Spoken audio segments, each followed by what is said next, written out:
جی ناظرین، بریک پر جانے سے پہلے جو ہے وہ اقوال معصومین آپ کی خدمت میں پیش کیے گئے، اور اس کے بعد پروگرام کے سلسلے کو مزید آگے بڑھاتے ہوئے اس وقت ہمارے ساتھ ٹیلی فون لائن پر موجود ہیں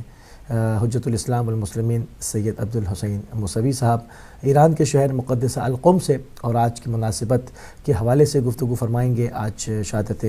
رسول خدا اور امام حسن علیہ السلام ہے۔ سب سے پہلے ان ایام کی اور اس پردرد بلکہ آج کے خاص کے دن کی آج کی تعزیت آپ کی خدمت میں پیش کریں گے اور آپ کی خدمت میں سلام عرض کریں گے۔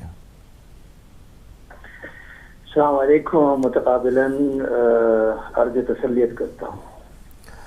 قبلہ، جیسے کہ سفر کے ان آخری ایام کے اندر تین بڑی مناسبتیں ہیں، رسول خدا صلی اللہ علیہ وآلہ وسلم، امام حسن علیہ السلام اور آخر میں امام علی رضا علیہ السلام۔ تو میں چاہوں گا کہ آج کے دن سے مخصوص جو دو مناسبتیں ہیں اس کے اوپر گفتگو کا آغاز فرمائیے کہ وہ کیا وہ کس طرح کا ماحول تھا، کس طرح کا جو وہ سارا سلسلہ تھا کہ مسلمان اتنی جلدی گروہوں میں تقسیم ہو گئے اور یہ المناک واقعات جو پیش آئے۔ میں چاہوں گا کہ اپنی گفتگو کا آپ آغاز فرمائیں۔ بسم الله الرحمن الرحيم. إلهي أنتهني بالهدى والهمة التقوى ووفقني للتي أزكى. قال الله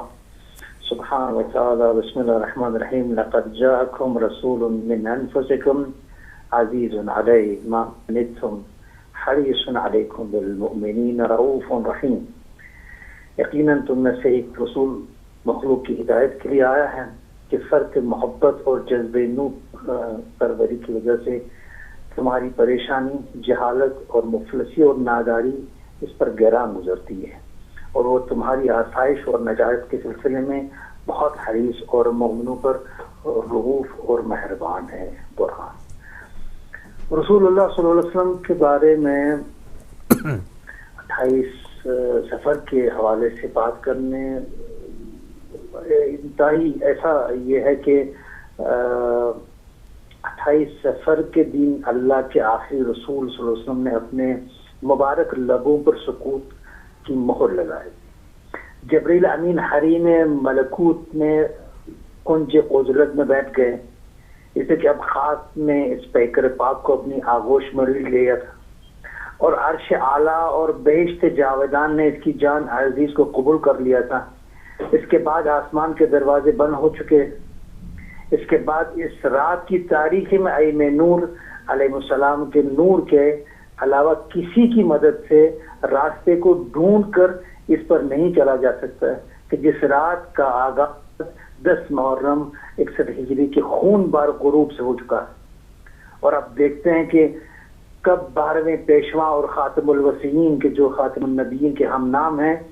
کی تنی ہوئی شمشیر اس تیرگی کو چیر کر صداقت اور عدالت کے آفتاب کی کرنوں سے ہماری آنکھوں کو روشنی دکھاتی۔ سبحان اللہ، سبحان اللہ، سبحان اللہ۔ اس حوالے سے دیکھیں حضرت صلی اللہ علیہ وسلم کے بارے میں کس طریقے سے بیان کیا جائے۔ میں چاہوں گا کہ میں مولا کے کلام کی طرف جاؤں کہ جو اس کا صحیح خاکہ پیش کرتے ہیں۔ میں اس مقدمے کے ساتھ بات کرتا چلوں کہ تاکہ کسی حد تک حق ادا ہو جائے۔ اس افلاک نشین اور پاک روح کی توصیف کیسی کی جا سکتی ہے؟ صحیح۔ اس خدا کے آخری پیغمبر کے ماننے والے ہم مسلمان جو کچھ کہتے ہیں یا لکھتے ہیں، اس میں عشق کی دخالت زیادہ ہے مگر معرفت کم ہے، اور جو کچھ مغربی اسلام شناس اور غیر مسلمان کہتے ہیں اور لکھتے ہیں وہ سطحی اور تاریخ کے اوراق سے لی گئی شناخت کے بنا پر ہے، جس میں کم تر عشق کی آموزش بھی نہیں ہے۔ اس مرد عظیم کے اوصاف کہاں پائے جا سکتے ہیں کہ عظیم شناخت اور عشق عمیق جس کے ہمراہ ہیں خدا کے اس حبیب کا آئینہ تمام نما کہاں مل سکتا ہے، اور پاک ذات کے چہرے انور کو نظریں بڑھ کر دیکھنا کہاں ممکن ہے۔ بے شک نہج البلاغہ کے علاوہ کہ جو امام نور مومنوں کے امیر اور خاتم الوصیین کہ وسیع بلا فصل شاہ ولایت حضرت علی ابن ابی طالب علیہ السلام کا شگرد آور کلام ہے، کہیں بھی ان کے حقیقی اوصاف اور خاتم النبیین محمد مصطفیٰ صلی اللہ علیہ وسلم کے صاف و شفاف چہرے کو نہیں دیکھا جا سکتا۔ مومنین کے پہلے امام وارث المرسلین و حجت رب العالمین حضرت علی ابن ابی طالب علیہ السلام کے کلام میں کوئی بھی وصف بغیر فکر کے اور کوئی بھی تعریف بغیر اساس و بنیاد کے نہیں پائی جاتی۔ بے شک آپ کے کلام میں جو کچھ ہے وہ حق ہے، وہ سچائی ہے کہ جس کا سر چشمہ آگاہی اور دانش ہے، اور خاتم النبیین محمد مصطفیٰ صلی اللہ علیہ وسلم اور سید الوصیین علی مرتضیٰ علیہ السلام جیسی دو جانیں کہاں ایک دوسرے کے نزدیک دیکھی جا سکتی ہیں؟ نزدیک نہیں بلکہ آشنا ایک ہی گھر میں، کہ جن کا اصل اور بنیاد ایک ہی ہے، کہاں مل سکتی ہے؟ چونکہ سید الوصیین کی جان خاتم النبیین کی جان سے جدا نہیں ہے، شاہ ولایت ختم رسالت کے دامن میں پروان چڑھے ہیں، اور حضرت نے اپنے وسیع اور وارث المرسلین کے سینے پر اور ان کے آغوش میں، کہ جو ان کی اپنی جان سے بھی زیادہ پیاری جان تھی، اپنی جان جان آفرین کے سپرد کی تھی۔ جو کچھ ہم نے رسول خدا صلی اللہ علیہ وسلم کے بارے میں امیر المومنین علیہ السلام کی کلام میں پایا ہے، درج ذیل حصوں میں اس کو میں تقسیم کر کے بیان کروں گا۔ ایک یہ کہ حضرت رسول خدا صلی اللہ علیہ وسلم کی بعثت کے موقع پر عرب جاہلی کے انسانی اور اجتماعی حالات کی توسیع، بعثت کا مقصد رسالت کے زمانے میں حضرت کی کوششیں، حضرت کے خاندان اور مرتبے کی بلندی، خاتم النبی صلی اللہ علیہ وسلم کے اوصاف، یہ 5 پہلو جو جس کا خاکہ مولا امیر المومنین نے بیان کیا ہے، وہ پڑھنے اور سمجھنے کی ضرورت ہے۔ ہمیں بہت ایسے مسائل میں لگتا ہے کہ شاید یہ خاندانی سلسلہ ہے، وہ اپنے داماد کو لینا چاہتے ہیں اور وہ اپنے بیٹے کو لانا چاہے، وہ اپنے بیٹے کے بعد اپنے بیٹے کو لانا چاہتا ہے، تو شاید بہت سارے اس وجہ سے گمراہ ہوئے ہیں کہ وہ رسول اللہ صلی اللہ علیہ وسلم کے اصل بعثت کا مقصد نہیں سمجھ سکے، وہ اس الہی حکمت کو نہیں سمجھ سکے، اور اس پہ جو حقیقی رسول اللہ صلی اللہ علیہ وسلم کے وفات کے بعد مسلمانوں کو جتنا چوکنا ہونا چاہیے تھا، اس کے برعکس وہ سو گئے، اور سونے کی وجہ یہی کہ وہ اصل ہادیوں کو چھوڑ گئے۔ یہی وجہ ہے کہ ایسے نبی کے ہوتے ہوئے کیوں امت میں یہ ماحول دیکھنے کو ملتا ہے۔ اس لیے یہ اگر وقت ہے تو میں ان اشارتاً ان 5 ہی پہلوؤں کی طرف اشارہ بات کروں۔ بسم اللہ، اجازت ہے؟ بسم اللہ، بسم اللہ۔ سید الانبیاء و خاتم النبیین حضرت محمد مصطفیٰ صلی اللہ علیہ وسلم کی بعثت سے پہلے والے عربوں کو ہمیشہ جاہلیت کی صفت کے ساتھ یاد کیا جاتا ہے۔ لڑکیوں کو زندہ دفنانا، بیکار اور جھوٹے بہانے بنا کر بڑی بڑی جنگیں چھیڑ دینا، باطل اصناف اور بتوں کو پوجا کرنا، اور خشونت اور وحشی گری سے آمیختہ زندگی کو جاہلیت کے سوا کسی اور صفت سے متصف نہیں کیا جا سکتا۔ حضرت کی بعثت کے موقع پر بشر کی سرگردانی اور گمراہی حضرت عیسیٰ علیہ السلام کی رسالت کے 600 سال گزر جانے کے بعد صرف عربوں کے ہی گریبان گیر نہیں تھی، بلکہ حضرت عیسیٰ کے دین میں مختلف فرقوں کا ظہور، کہ جن میں سے ہر ایک دوسرے کو کافر کہتے تھے۔ اس زمانے میں زرتشتی کے دین کا رنگ پھیکا پڑ جانا اور اس کے حکومتی دین میں تبدیل ہو جانا اس بات کی نشانگر ہے کہ حضرت رسول اکرم صلی اللہ علیہ وسلم ظہور کے موقع پر معنویات کس قدر زوال پذیر ہو چکی تھی۔ خداوند متعال نے ایسے دور میں رسول اکرم صلی اللہ علیہ وسلم کو رسالت پر مبعوث فرمایا کہ جب پیغمبروں کو مبعوث ہوئے ایک لمبی مدت گزر چکی تھی اور کافی زمانہ ہو چکا تھا، کہ جب مختلف قومیں گہری نیند میں ڈوب چکی تھی، پوری زمین فتنوں کی آماجگاہ بن چکی تھی اور امور کے زمام ہاتھ سے نکل چکی تھی۔ حضرت علیہ السلام نے اس زمانے کے جاہل عربوں کے انسانی و اجتماعی حالات کی توصیف اور زمانے کی دنیا کے بارے میں بہت کچھ فرمایا، کہ ان کے ارشادات جو میں یہاں پہ نوٹ کر چکا ہوں، کہ خطبہ نمبر 2 93 95 131 158 151 196 میں نقل ہوا ہے، اور اس میں نے گلچینی کرنے کی کوشش کی ہے کہ 17 نکات ایسے ہیں جن کی نشاندہی کی ہے کہ رسول اللہ صلی اللہ علیہ وسلم اللہ کی ایسے کیسے عظیم نعمت تھی، انہوں نے کیا احسان کیا ہے انسانیت پر۔ تو ان موضوعات میں یہ تقریباً 17 نکات ہے کہ مثلاً وہ سب سے برے دین پہ تھے، مثلا لوگ بتوں کی پوجا کرتے تھے، خدا کو مخلوق کی شبیہ بنا کر اس کے نام میں تصرف کیا تھا، لوگ بلا اور مصیبت میں گرفتار تھے، دین کے جڑیں خشک ہو چکی تھی، ایمان کے ستون ناپائیدار اور ویران ہو چکے تھے، اور شریعت کا کوئی نام و نشان نہیں تھا، وہم و گمان اور حقیقت باہم مخلوط ہو چکے تھے، تمام امور درہم برہم ہو چکے تھے، چراغ ہدایت میں روشنی نظارت تھی، حقیقت بے نگاہ اندھی ہو چکی تھی، سب کے سب خدا کے نافرمان اور شیطان کے دوست اور فرمان بردار تھے، ایمان سے روگردان ہو چکے تھے، دیووں کی پیروی کرتے تھے، ان کے راستے پر چلتے تھے، ان کا جھنڈا بلند کیے ہوئے تھے، چاروں طرف سے فتنے کی موج میں سرگردان تھے، عاجز نادان اور شیطان کے فریب میں مبتلا، نہ کوئی ہدایت کی نشانی تھی اور نہ چراغ اور نہ راستہ نمایاں تھا، امت غفلت کی نیند میں اونگ رہی تھی، دین کی جڑیں خشک اور عمارت مسمار ہو چکی تھی۔ اب دیکھیں یہ ایسا خاکہ مولا امیر المومنین نے بیان کیا کہ کس دور میں انسان کی حالت کیا تھی کہ رسول اللہ صلی اللہ علیہ وسلم کس دور میں آئے اور ان کو اس غفلت سے نکال کر کس طرح انسان بنایا۔ حضرت امیر علیہ السلام نجیب اللہ کے خطبے 26 میں حقیقی صفات کے ساتھ عرب جاہلی کی توصیف کرتے ہیں، فرماتے ہیں تمہیں عرب کے لوگ بدترین دین پر تھے اور پسترین گھروں میں رینگتے تھے، تمہاری رہائش کی جگہیں چٹانیں تھیں، زہریلے سانپ تمہارے ہمنشین تھے، تمہارا پانی کالا اور ناگوار تھا اور تمہاری خوراک گلے میں پھنس جانے والی تھی، ایک دوسرے کا خون بہاتے تھے، رشتہ داروں سے کٹے ہوئے اور الگ تھلگ تھے، تمہارے بت ہر جگہ کھڑے تھے اور تم سب خطا سے آلودہ تھے۔ یہ سب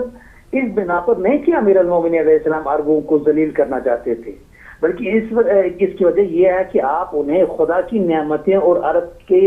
سب سے بڑے افتخار یعنی ان کے درمیان رسول اکرم صلی اللہ علیہ وسلم کی بعثت کو یاد دلانا چاہتے تھے۔ یہ وہ زمانہ تھا کہ جب رسالت کا چمکتا ہوا سورج محمد امی کے چہرے پر ضو افشانی کرتا ہے اور تاریخ اور اضمحلال کی جانب بڑھتی ہوئی دنیا کو جو بقول امیر المومنین علیہ السلام تباہی کے دہانے پر کھڑی تھی اپنے وجود سے منور کرتا ہے۔ سبحان اللہ، خدا کا ہدایت کرنے والا ہاتھ آمنہ اور عبداللہ کے فرزند کے آستین سے باہر آتا ہے اور حجاز کے صحراؤں میں بھٹکتے ہوئے جاہل عربوں کو اسلامی تمدن کی طرف کھینچتا ہے۔ سبحان اللہ، سبحان اللہ۔ آپ اگر دیکھیں کہ اس خاکے کو لے کر ہم اپنا مقایسہ کر سکتے ہیں کہ کیا ہم ابھی رسول اللہ صلی اللہ علیہ وسلم کے وہ امتی ہیں جو حضرت نے تربیت کی، یا یہ کہ جو حضرت صلی اللہ علیہ وسلم نے جس ماحول کے بدلنا چاہتے تھے اور ایک انسانی نمونہ پیش کرنا چاہتے تھے جو کس حد تک گر چکے تھے، مگر آج دیکھ رہے ہیں کہ مسلمان اپنے آپ کو مسلمان کہہ رہا ہے مگر وہی جو جاہلیت کا دور ہے وہی صفات کو بیان کرتے ہیں۔ وہ وجہ یہ ہے کہ رسول اللہ صلی اللہ علیہ وسلم کی تعلیمات کو چھوڑ گئے، ان کے جو حاجی انہوں نے معرفی کیے تھے ائمہ خدا کا ہاتھ چھوڑ گئے، ان سے رسول اللہ صلی اللہ علیہ وسلم کی بات سننی پسند نہیں کی، جو کہ ان کی من پسند تحلیل تھی دین کے بارے میں، ایسا چاہتے تھے۔ تو بعثت کا مقصد جو تھا، ابھی ہم دیکھ رہے ہیں کہ ایسے لوگ ہیں کہ جو اسلام نام سے تو اسلام وہ مسلمان اپنے آپ کو کہلاتے ہیں، مگر بعثت کے جو مقصد مفہوم کو نہیں جانتے، اس کو مس کر کے وہ بیان کرنا چاہتے ہیں اور وہ چہرہ اسلام کا بیان کرنا چاہتے ہیں کہ جس کے خلاف دروا کا رسول اللہ صلی اللہ علیہ وسلم، اللہ نے اس دور میں رسول اللہ صلی اللہ علیہ وسلم کو مبعوث فرمایا کہ مثلا لوگوں کو ڈرائیں، خدا کے حکم کو کما حق پہچائیں، مگر ہم دیکھتے ہیں کہ تمام چیزیں ان تمام جتنا بھی امیر المومنین علیہ السلام کے کلام سے آپ نے بیان فرمایا، ان تمام معذرت کے ساتھ ان تمام چیزوں کے اوپر پوری عملی زندگی گواہ ہے رسول اللہ کی کہ آپ نے تمام چیزوں کی کایا پلٹ کے رکھ دی اور ایک خیر امت خیر کا وجود بخشا اس سرزمین کو جہاں پر سوائے جہالیت کے کچھ نہیں تھا۔ مگر ہم پھر دیکھتے ہیں کہ بعد نبی کیا ہوا اور امام حسن علیہ السلام کے جنازے پر کیا ہوا۔ میں چاہوں گا کہ اس طرف تھوڑی سی روشنی فرمائیں، ڈالیں۔ جی، میں ابھی اسی طرح میں نے اس لیے یہ مقدمہ کے طور پر یہ عرض کرنا چاہا کہ تاکہ جو آج کے دور میں طالب علم لوگ تاریخ کا مطالعہ کریں، اسلام کا مطالعہ کریں، جس طرح امام خامنئی نے یورپی ممالک کے جوانوں سے کہا کہ آپ اصلی دین کو دیکھیں، اصلی منابع کو دیکھیں، تو آپ کو پتا چلے گا کہ جو ابھی یہ لوگ جو آپ کو اسلام کے نام کو جو چہرہ دکھاتے ہیں وہ چہرہ نہیں ہے، چہرہ اسلام کچھ اور ہے. اور جنہوں نے اس چیز کو مست کرنا ہے، بہت سارے ابھی یہ ویسے جوان ہیں کہ جن کو کم سے کم امام حسین علیہ السلام کے بارے میں یہ پتا ہے کہ جی امام حسین علیہ السلام کے دور میں اس کی منہاج جو تھی اسلام کی وہ اپنے سے بھٹک چکی تھی. مگر امام حسین مجتبیٰ علیہ السلام کی شہادت ہمیں یہ بتاتی ہے کہ رسول اللہ صلی اللہ علیہ وسلم کو حضرت صلی اللہ علیہ وسلم کے وفات کے بعد ہی الگ تھلگ کرنے کی کوشش کی گئی، اور ان تمام تعلیمات کو تحریف کرنے کی کوشش کی گئی ہے.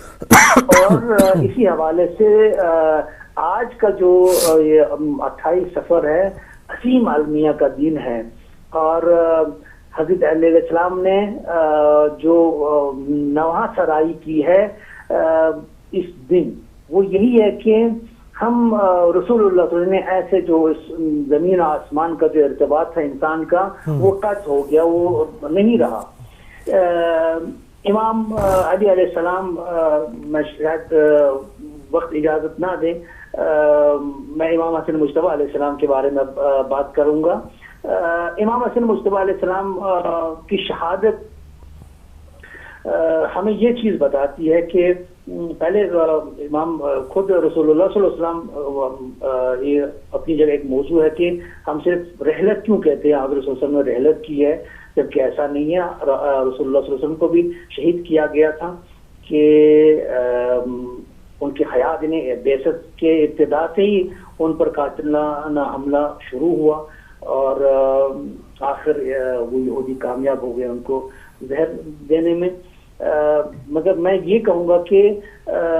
ہم اپنے آپ کو ایک محاسبہ کریں کہ کیا ہم رسول اللہ صلی اللہ علیہ وسلم جس نے اتنا مہربان پیغمبر ہم پہ ہمارے لیے بھیجا ہے،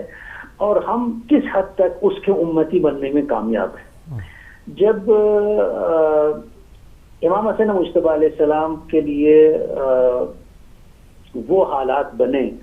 کہ امام حسین علیہ السلام انہیں رسول اللہ صلی اللہ علیہ وسلم کو درواغہ کہیں، کیونکہ امام حسین مجتبیٰ علیہ السلام رسول اللہ صلی اللہ علیہ وسلم کے دوسرے ہی وصی تھے، مومنین کے امام تھے. اس امام المؤمنین وارث المرسلین و حجت رب العالمین کے لیے ایسے حالات پیدا کیے گئے کہ وہ گھر میں بھی اس کو گھر میں بھی امان نہ مل سکی. معاویہ نے معاویہ شام کے امیر نے اتنا کافی تنگ کیا کہ یہاں تک کہ ان کی بیوی کو اس طریقے سے تیار کیا کہ وہ تیار ہو گئے کہ امام حسین مجتبیٰ علیہ السلام کو زہر دینے میں، جس کی وجہ سے آپ شہید ہوئے. یعنی یہ سازش جو ہے وہ غریب شام نے رچی. جی، یہ اسلام کی بقا کے لیے، جس کے لیے کیونکہ وقت کی گنجائش نہیں کہ میں چاہتا تھا کہ ان زاویوں کی طرف پہنچوں، نہیں وقت نے اجازت نہیں دی کہ رسول جس نے اسلام کے لیے سب کچھ قربان ہوا، رسول اللہ صلی اللہ علیہ وسلم نے کیا کچھ اس کے لیے نہیں کیا، کیسی زحمتیں نہیں اٹھائی، اس کو ہمیں سمجھنا اگر ہم مسلمان ہیں کہ ہمارے لیے رسول اللہ صلی اللہ علیہ وسلم کیا چھوڑ گئے، اور اس کی حفاظت کے لیے علی مرتضیٰ علیہ السلام جیسے شخص نے کیا کچھ قربانی نے، کیسے خون جگر کیسے انہوں نے پیا صرف اسلام کی بقا کے لیے. امام حسین مجتبیٰ نے کیا کچھ برداشت نہیں کیا اس امت تک رسول اللہ صلی اللہ علیہ وسلم کے وہ تعلیمات بچنے کے لیے. اگر امام حسین مجتبیٰ علیہ السلام نے صلح کی، وہ کیوں کی؟ وہ جو صلح نامہ وہ مسلمان بچوں، جوانوں اور محققوں کو پڑھنے کی ضرورت ہے کہ اس سے پتہ چلتا ہے کہ جس کے لیے رسول اللہ صلی اللہ علیہ وسلم مبعوث ہوئے تھے وہ راستہ ہی بھٹکایا گیا ہے، اور امام حسن مجتبی علیہ السلام نے اس کو واپس لایا. اسی لیے کہتے ہیں کہ جو خاکہ کھینچا ان بنی امیوں کی سازشوں کو، اسلام دشمن طاقتوں کی سازشوں کا جو خاکہ تیار کیا وہ امام حسن مجتبی علیہ السلام نے خاکہ تیار کیا، اور جو اس میں رنگ بھر دیا وہ امام حسین علیہ السلام نے. یعنی امام حسین علیہ السلام سے بڑھ کر جو ان کو اسلام کو بچانے کے لیے جو قربانی دی ہے وہ امام حسن مجتبی علیہ السلام کی ہے، کہ وہ اپنی جگہ ایک موضوع ہے جس پہ ہم بہت کم بات کرتے ہیں. مگر یہاں پر بھی ایک اشارتاً میں جم بندی کروں کہ امام حسن مجتبی علیہ السلام کے دفن کے حوالے سے غور کرے مسلمان کی ایسا کیوں کچھ ہوا. آپ اگر صحابی لے، امام حسن مجتبی علیہ السلام کے صحابی نہیں ہیں، 7 سال رسول اللہ صلی اللہ علیہ وسلم کے دوش بدوش، کیا ان کے گود میں بڑے بڑے نہیں، اس کا بھی کوئی احترام نہیں. کیا جب مباہلہ ہوا اسلام سے قربان ہونے کے لیے یہی تو گھرانہ تھا، یہی تو 5 لوگ تھے جن کو نکال کے رسول اللہ صلی اللہ علیہ وسلم نے امام حسن مجتبی کا ہاتھ دائیں ہاتھ میں رکھا، امام حسین کا بائیں ہاتھ میں، اور فاطمہ زہرا سلام علیہ کو لے کر، علی مرزا کو لے کر، اور کہ یعنی اگر کوئی بھی اسلام کے کو مصیبت پیش آئے اس کے لیے یہ 5 پنجتن اپنے آپ کو فدا کرنے کے لیے تیار ہیں. اتنے عظیم کیا اصحاب مباہلہ نہیں تھے امام حسن مجتبی؟ یہ کہ امام حسن مجتبی علیہ السلام نے امام حسین علیہ السلام کو وصیت کی تھی کہ بھائی، یعنی بھائی کیا درواقع جو اب امام زمان امام حسن مجتبی کے بعد امام حسین امت کے امام تھے، اس لیے وصیت انہیں کو کرنی تھی. ان کو وصیت کی کہ مجھے دفن کرنا رسول اللہ صلی اللہ علیہ وسلم کے مرکز میں. اور امام حسن مجتبی علیہ السلام نے خود ہی یہ بھی کہا کہ اگر اس کی اجازت نہ دی تو پھر، کیونکہ وہ جانتے تھے کہ ایسے لوگ ہیں کہ جو اصلی اصولوں کو مسخ کر کے چھوڑنا چاہتے ہیں، وہ معنی تراشی ضرور کریں گے. اور امام حسن مجتبی علیہ السلام اس کی طرف بھی اشارہ کرتے ہیں اور وہاں پر وصیت کرتے ہیں کہ اگر وہاں اجازت نہیں دی گئی رسول اللہ صلی اللہ علیہ وسلم کے کنارے دفن کرنے کے لیے، تو پھر مجھے فاطمہ بنت اسد کے کنارے دفن کرنا بقیع میں. آپ دیکھیں کہ اس زمانے میں، یہ ہر زمانے میں یہی ہوتا ہے کہ شوگر کوٹڈ فارم میں پریزنٹیشن کی جاتی تھی. جب یہ کہ امام حسن مجتبی علیہ السلام کو رسول اللہ صلی اللہ علیہ وسلم کے پاس دفن نہ کیا جائے تو نعرہ بازی یہ شروع ہو گئی، ارے بھائی یہ کیسے ہو سکتا ہے، تیسرے خلیفے کو مظلومانہ قتل کیا گیا، شہید کیا گیا، جب انہیں اس رسول اللہ صلی اللہ علیہ وسلم کے بغل میں دفنایا نہیں گیا، تو یہ کیسے ہو سکتا ہے کہ حسن مجتبی کو رسول اللہ صلی اللہ علیہ وسلم کے حرم میں دفن کرے. تو عام لوگ نے ہاں ایسی باتیں. تو جو سمجھنے والے تھے وہ سمجھ گئے وہ کیا چاہتے تھے کہ یہ، کیونکہ ہم نے پھر کربلا میں بھی دیکھا کہ آل اہل بیت اطہار کے گھرانے کو رسول اللہ صلی اللہ علیہ وسلم سے الگ تھلگ کرنے کے لیے، ان کی پہچان کو محو کرنے کے لیے ہر ممکن کوشش کی گئی تھی کہ جب رسول اللہ صلی اللہ علیہ وسلم کے خاندان کو اس طرح سے اسیر کیا گیا تو لوگ جشن منا رہے تھے. لوگوں کو یہ نہیں بتایا جا رہا تھا کہ یہ رسول اللہ صلی اللہ علیہ وسلم کا گھرانہ ہے. اور اگر امام حسن مجتبی علیہ السلام کو رسول اللہ صلی اللہ علیہ وسلم کے حرم میں دفن کرنے کی اجازت دیتے تو بنی ہاشم کا آنا جانا اس کے لیے کوئی معنی تراشی نہیں کر سکتے تھے. تو یہ ان کی سازش تھی. تو مگر انہوں نے یہ کیا کیا، تیسرے خلیفہ کا بہانہ بنا کے، تو جب یہ نہیں چلا تو یہاں تک کہ ماحول ایسا بنایا گیا کہ امہات المومنین میں سے ایک کو اس ماحول کا شکار بنایا گیا کہ وہ کھل کے سامنے آئے کہ کچھ بھی ہو یہ میرا گھر ہے، میں حسن کو رسول حسن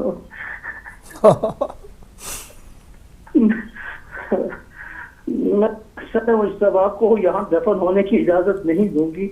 تو اس میں ابن عباس بزرگ ہوتے ہوئے وساطت کرنے آئے کہ آپ ایسا کیوں کرتے ہیں, یہ کیا کر رہے ہیں, کہ یہ کیسا بہانہ لے کر آپ کو اس موضوع میں آگے نہیں آنا چاہیے تھا, تو یہ آپ کی شان کے خلاف ہے. مگر اتنے میں وہ سبھی تیر کمان دے.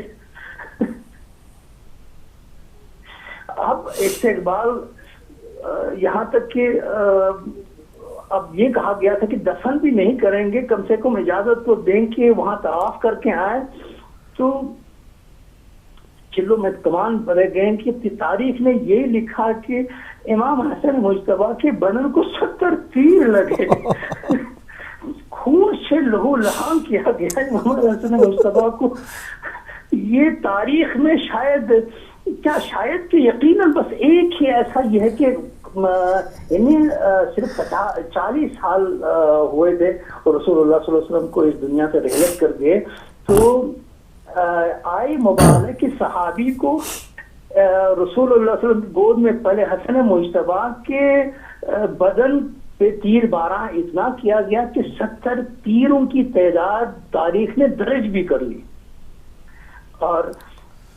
امام حسین علیہ السلام نے پھر زیادہ اصرار نہیں کیا, کہا کہ نہیں ہم اب نہیں چاہیں گے کہ وہاں پہ دفن کریں. تو پھر بقیع میں لے جاتے ہیں, تو دوبارہ غسل کر کے امام حسین علیہ السلام جنازہ پڑھتے ہیں. تو وہ غریب ابھی بقیع میں غریب ہو کے اپنی اس داستان کو بیان کرتے ہیں کہ مسلمان بیدار ہو اور سمجھ جائے کہ رسول اللہ صلی اللہ علیہ وسلم نے ہم نے جسے اللہ نے رحمت للعالمین بنا کے بھیجا تھا, اس کے جو اللہ نے ہی ان کے وسیع منتخب کیے تھے کہ جو 12 خلیفہ ہیں, 12 امام ہیں, تو ان کی ہر طریقے سے ان کی تعلیمات اور ان کے آثار کو مٹانے کی کس طرح کوشش کی جاتی ہے. اور گناہ کیا ہے کہ گناہ ان کا یہ ہے کہ وہ رسول اللہ صلی اللہ علیہ وسلم کو مسخ ہونے نہیں دینا چاہتے ہیں, وہ اسلام کو منحرف ہونے کی اجازت نہیں دیتے ہیں. یہ ان کا جرم یہی ہے. اس لیے ہم عزاداری کر کے ہم اپنا رونا روک کے یہی کہتے ہیں کہ مسلمانوں میں جو یہ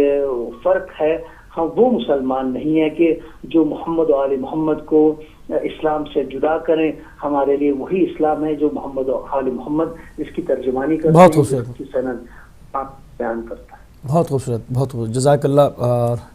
ناظرین آپ سن رہے تھے جناب عبدالحسین موسوی صاحب کو ایران کے شہر مقدس القم سے بہت خوبصورت اور مدلل گفتگو فرمائی. حالانکہ ہمارے پاس دامن وقت میں اتنی گنجائش نہیں ہوتی ہے. بہت مشکور ہیں, ممنون ہے کہ آپ نے اپنا قیمتی ٹائم ہم کو دیا. ان تمام سانحات کی طرف, ان تمام جو ماحول تھا اس کی عکاسی کرنے میں جو ہے وہ آپ کامیاب رہے کہ کیا ہوا, جو کہ بعثت جس وجہ سے رسول اللہ کو معبود فرمایا گیا تھا وہ کیا نکات تھے, ان کی طرف آپ نے تفصیل سے گفتگو فرمائی. کلام امیر المومنین علیہ السلام سے مدد حاصل کی کہ معذرت اس وقت معاشرے کا کیا حال تھا اور اس کو رسول اللہ نے کس طرح سے جو ہے وہ اس کی کایا پلٹ دی تھی اور ایک امت خیر کا وہاں سے وجود دیا تھا. پھر اس کے بعد رسول اللہ کی آنکھ بند ہوتے ہی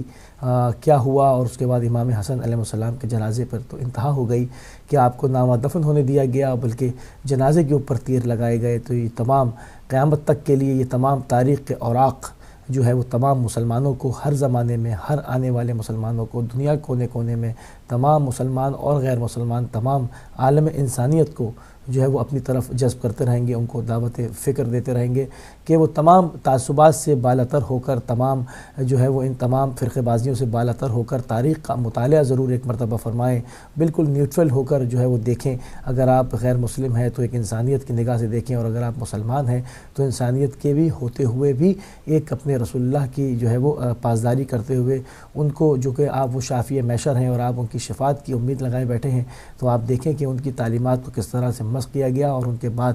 آپ کے دوسرے جانشین برحق کے ساتھ کیا سلوک کیا گیا کہ وہ کائنات کا پہلا جنازہ ہے جو کہ واپس آیا ہے اور اس میں سے 70 تیر نکالے گئے ہیں اور دوبارہ کفن تبدیل کیا گیا ہے، دوبارہ غسل کیا گیا ہے۔ وہ تمام کیا واقعات تھے، اس کے اندر بڑی بڑی شخصیات جو ہے وہ دونوں طرف موجود تھیں۔ تو یہاں پر اسی لیے قبلہ نے نام بھی نہیں لیے، کسی کی دل آزاری نہ ہو، مگر تاریخ ہمیشہ جو ہے وہ تمام حق پرستوں کو، حق کی صدا پر لبیک کہنے والوں کو جھنجھوڑتی رہے گی اور ان کو اپنی طرف ان کی توجہ کو اپنی طرف مبذول کرانے کی کوشش کرتی رہے گی۔ تو ہم بھی اپنے پلیٹ فارم سے اس پروگرام کرنے کا مقصد یہی ہے کہ کسی کی دل آزاری نہ ہو، مگر تاریخ کی طرف ایک مرتبہ تمام نوجوان نسل کو، دنیا کے کونے کونے میں تمام حق شناسوں کو ایک مرتبہ پھر لبیک کہنے کی سعادت دیتے ہیں اس پلیٹ فارم سے، کہ وہ ان تمام چیزوں کو سن کر، ان تمام گفتگو کو سن کر خالی چھوڑ نہ دیں، بلکہ تاریخ کے اوراق کو پلٹیں، پیچھے جائیں اور دیکھیں کہ اصل معاملہ کیا تھا، وہ کیا دین تھا، کیا رسول اکرم کے قلب اطہر پر اترنے والا اسلام کون سا تھا، کون لوگ ہیں جو عزاداری کرتے ہیں، کون لوگ ہیں جو کہ عزاداری کے دشمن ہیں۔ تمام چیزوں کو آپ خود پڑھیں گے، خود دیکھیں گے، خود سمجھیں گے۔ خدا نے سب کو اتنی عقل ضرور دی ہے کہ وہ حق اور باطل کا فیصلہ کر سکتا ہے۔ ناظرین، اسی موضوع کو لے کر آگے بات کریں گے۔ فی الحال ہمارے پاس ایک بریک کا ٹائم ہوا ہے، بریک سے واپس آئیں گے، آپ کی لائیو کالز بھی کھولیں گے، آپ کو پرسہ بھی دیں گے، آپ سے پرسہ بھی لیں گے اور ان تمام موضوعات کو لے کر آگے بڑھیں گے، چلیں گے فی الحال ایک مختصر سی بریک پر۔